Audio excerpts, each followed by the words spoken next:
introducción pequeña específica sobre el Centro de Recepción y Rehabilitación de Fauna Silvestre. Ya la doctora Claudia va a ampliar un poco más lo que se había comentado al inicio sobre esa importancia de la fauna y los ecosistemas. Básicamente, lo que les quiero hablar es cuál es el componente de fauna silvestre que está en este momento contemplado dentro del proyecto del plan de desarrollo. En algún momento, la propuesta inicial que hizo el alcalde para la fauna silvestre estaba el trabajo con la CAR.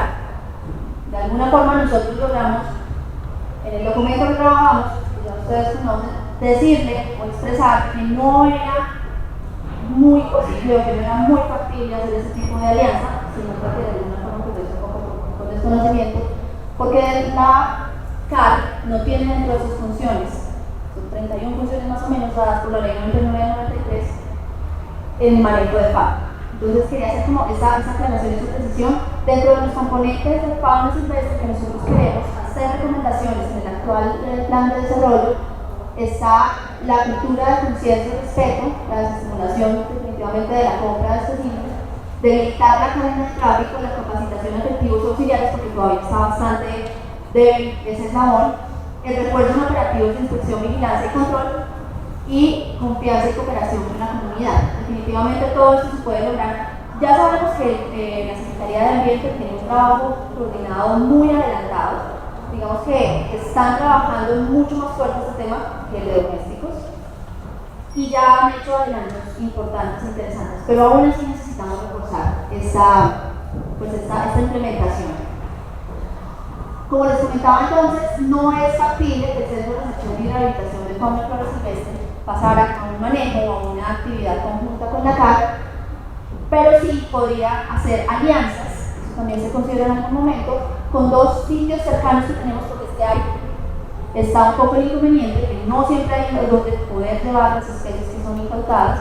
La doctora les hablará también un poco más acerca de Lourdes, que es uno de los espacios, y el otro que es el centro. Esperamos que en el momento en que el centro ya se amplíe, nos han dicho que va a ser pues el mejor centro de recepción de fauna en Latinoamérica y esperamos que lo cumplan, entonces pueda ya trabajar con corporaciones como Bioandina o con el Centro de Rehabilitación de Especies de Alta Montaña, porque en este momento nos seguimos quedando cortos en esa recepción de especímenes que se encautan. Para mencionar brevemente, en el cuatrienio pasado, el Centro de Recepción recibió más de 10.000 animales y más de 1.100 subproductos de la fauna silvestre, gracias a los operativos de control, pero también entregas voluntarias, producto, precisamente de lo que hablaba también la doctora Marianelli, de una creación de conciencia mayor y de una educación que se está instaurando también en la ciudadanía. Estos son los componentes dentro del plan de desarrollo. En el eje transversal de sostenibilidad ambiental, donde como ustedes ven la meta es la puesta en marcha del nuevo centro de recepción y rehabilitación de fauna y flora silvestre, donde se contempla la implementación de soluciones alternas y provisionales para estos casos. El indicador es el centro de recepción y rehabilitación construido, y la línea base es quizás una de las más adelantadas que hay dentro del tema de protección animal, es que ya hay estudios y diseños para la construcción. De ahí que por eso nos dijeron que va a ser uno de los mejores de Latinoamérica, y es no solo lo que estamos esperando, sino sobre lo que vamos a presionar al finalizar esta administración. Por otro lado, como lo comenté al principio, está también la promoción y conservación de la flora y la fauna, el control y seguimiento de la prevención para disminuir el tráfico ilegal. Hay algunas acciones ya adelantadas, mencionan 41.531 acciones de control realizadas en 3 años, lo que es bastante alto si lo comparamos con los años anteriores, sí subió sensiblemente. Y el tema del cuidado de los recursos y de los ecosistemas estratégicos para la fauna, que como les digo ya la doctora no queda. Gracias. Listo, bien. Entonces, el tema que me correspondió el día de hoy es el impacto del urbanismo, o sea, todo lo que tiene que ver con la forma en que la ciudad está funcionando y el impacto que tiene entonces sobre la fauna silvestre que vive pues, acá en esta gran ciudad.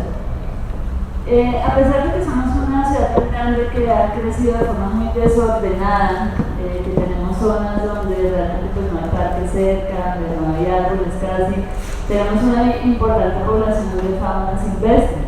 que casi pues nadie conoce bien o muy pocos saben que tenemos tantas especies.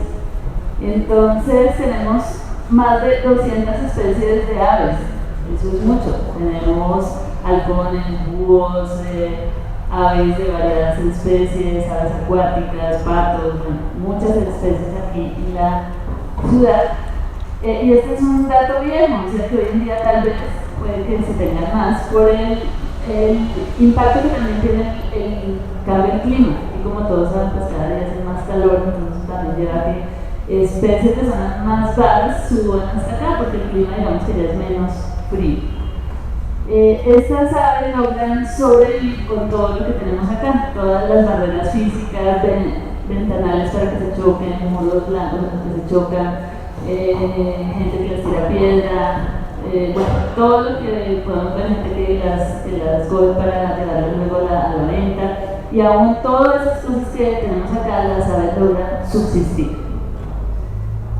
En la zona de los humedales tenemos una población importante también de fauna. Tenemos algunos mamíferos pequeños como las comadrejas, como la vemos acá, no solamente está en las tiras cómicas, sino que aquí también está en la ciudad, en sus zonas pues, de humedales y de pantanos. Tenemos lagartijas y serpientes, y no tengan miedo porque todas son completamente inofensivas, no tienen veneno, no representan ningún peligro para niños ni para nadie. Es importante resaltar la presencia en la ciudad del curí. Entonces el curí no solamente cree que se encuentra en pasto, que es el que se come en esa zona, pero no, aquí también lo tenemos en la ciudad. Es una especie que se encuentra únicamente en la sabana de Bogotá, es el único lugar en el mundo en el que vive. Entonces es una especie endémica, se llama Cavia anolaene, y si se extingue aquí, se extinguió en todo el mundo, para siempre. No está en Ecuador, en Perú, en Chile, no está en ninguna parte. Entonces lo tenemos que cuidar mucho, porque es el único sitio en el mundo en el que vive.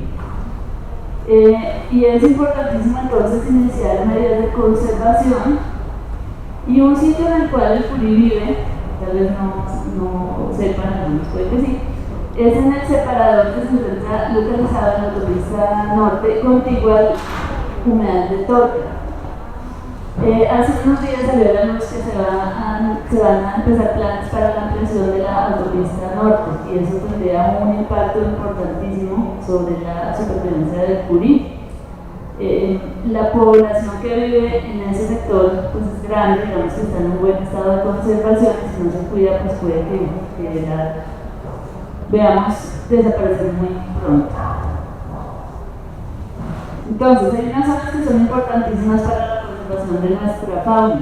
Entonces una, que todos ustedes ya saben pues, que el gran valor que tiene, es la zona de los humedales, que como hemos visto pues tienen amenazas que todos los días pues, se hacen, digamos, visibles, como la construcción de edificaciones cerca, la construcción de parques. El humedal no puede ser un parque, no le podemos poner canchas de tenis, canchas de fútbol, no le podemos poner ciclorrutas. ¿Por qué? Porque esas actividades pueden espantar a la fauna, pueden tener impacto en su supervivencia, entonces no pueden ser parques, ni se le puede pasar una vía por el centro.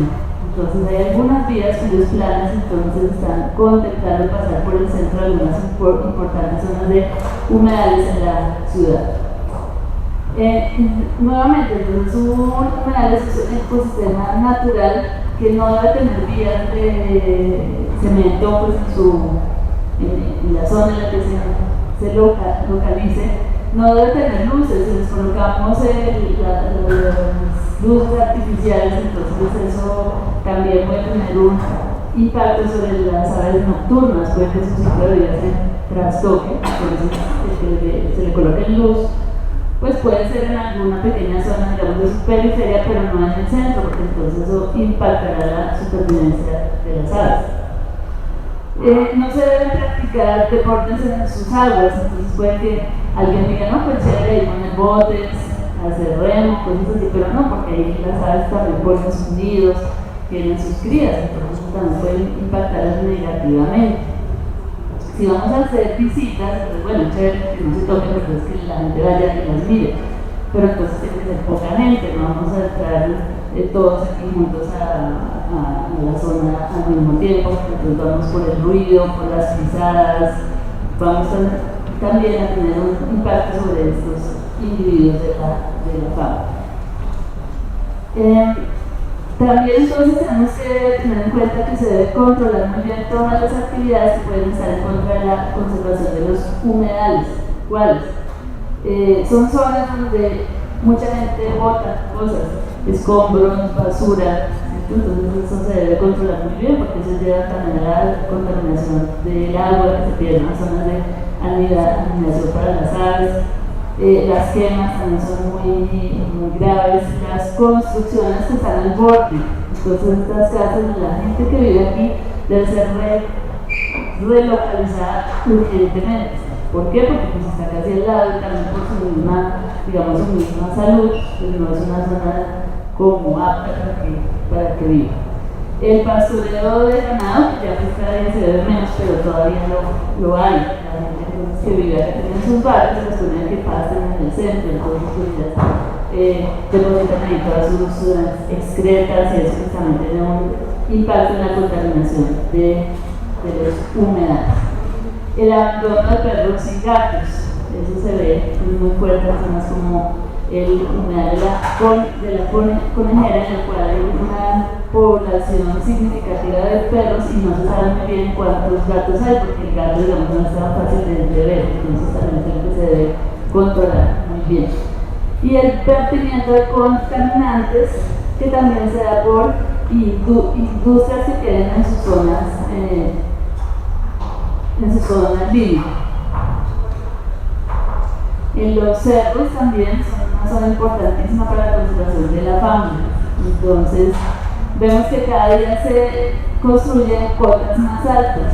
Entonces, pues no sé la ley exactamente que nos dice sobre el tema, hasta qué punto se puede llegar con construcciones nuevas, pero sí es algo que también se debe controlar muy bien, porque si se sube más, pues llegará al punto de que esto se pierda, ¿no? Se debe hacer un seguimiento estricto de cuidado de sus ríos y de sus quebradas, porque son zonas también importantes para nuestra fauna. Y se debe establecer políticas para que a largo plazo, eso es claro, se haga la reubicación de algunos barrios en los cuales la gente vive en riesgo permanentemente, pues de deslizamientos, inundaciones, en fin, entonces se debe tener un plan a largo plazo para intentar reubicar lo más que se pueda estas zonas. En los cerros también se ve que es muy común que la gente que está en condiciones de calle haga sus viviendas improvisadas, entonces pone 4 latas, una tela, y eso pues fuera que es un riesgo para su salud, para la seguridad de todos también, entonces está impactando negativamente los ecosistemas de los cerros. El tema de los incendios es muy grave, todos hemos visto el gran impacto que tiene y se sabe que casi todos ellos son intencionales, o sea, hay gente que los está iniciando por lo que sea, pero entonces se debe vigilar un poco más de cerca para que esto no se dé. Y es importantísimo tener una brigada que se encargue del rescate de la fauna cuando hay este tipo de acontecimientos, porque los individuos que se queman y mueren son muchos. Entonces, faras, tigrillos, el curi que ya vimos, ¿cierto? Hay varios que mueren muy cruelmente. Los parques. Entonces, aquí en Bogotá tenemos parques importantes para la conservación de la fauna, porque son zonas verdes. Son zonas verdes con árboles donde llegan las aves, básicamente. Entonces, se debe mantener el cuidado que se tiene hoy en día, fomentar su arborización. Vemos que todavía pues, hay zonas donde tenemos muchos pinos, tenemos eucaliptos que deben ir reemplazándose, pero deben ser algo que se dé paulatinamente, no se pueden talar todos de una, entonces las aves no van a tener donde lleguen, donde hagan sus nidos, entonces debe ser algo que se haga lentamente y con un plan también a largo plazo. Un tema bastante polémico es el de la reserva Van der Hamen. Es un tema pues, que tiene distintos puntos de vista, que no están pro, no. Pero realmente sería una zona importantísima para la ciudad porque la calidad de vida de la gente se vería incrementada de forma sustancial si tiene una zona verde, no solo en ese sector, sino también en su zona sur, en su zona occidental, porque tiene una gran cantidad de beneficios que no vemos a corto plazo. Entonces la calidad del aire sería bastante más buena, eso lo tienen claro, porque por la cobertura verde. Sería un reservorio de agua importantísimo, sería una zona amortiguadora de las inundaciones, un área de recreación pasiva también clave. La gente tendría una zona por donde ir, hacer paseos, en fin. El turismo se incrementaría sustancialmente, ¿cierto? Gente que vive en unas zonas pues, donde no haya esta posibilidad, llegarían aquí a la ciudad para poder ir y ver fauna, ver árboles. Se crearían una serie de empleos de carácter permanente para la gente que guarde la zona, que la cuide, la gente que la limpie, los guías que hagan visitas guiadas a la comunidad. Y sería básicamente un patrimonio natural para las generaciones que vienen. Entonces hoy en día puede que eso no se tenga tan claro, pero en el futuro los que lleguen nos van a pedir cuentas si les vamos a dar algo como lo podemos en la foto, si les vamos a dejar una zona donde puedan ir a respirar, ver árboles, ver fauna, o les vamos a dar una zona sin nada que crezca, sin vida, entonces se debe tener eso muy en cuenta. El río todos saben está muy mal, tiene una contaminación muy alta, muy grande, se vierte en su cuenca una gran cantidad de residuos tanto sólidos como líquidos. Se debe entonces tener un esfuerzo muy grande para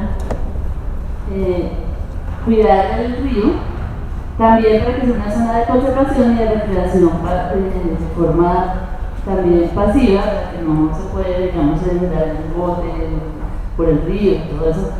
Se debe tener muy clara cuál es su franja de protección a los dos lados, para que no se hagan casas por el borde.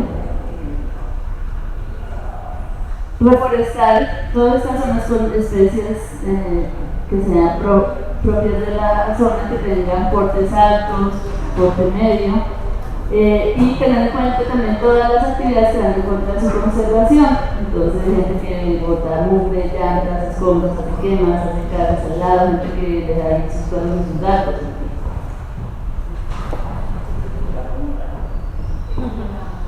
Las partes de la arborización, es bueno tener en cuenta que aquí tenemos una muy buena arborización, pero hay algunas cosas que pueden estar impactando a las aves, entonces tienen que ver con las salas.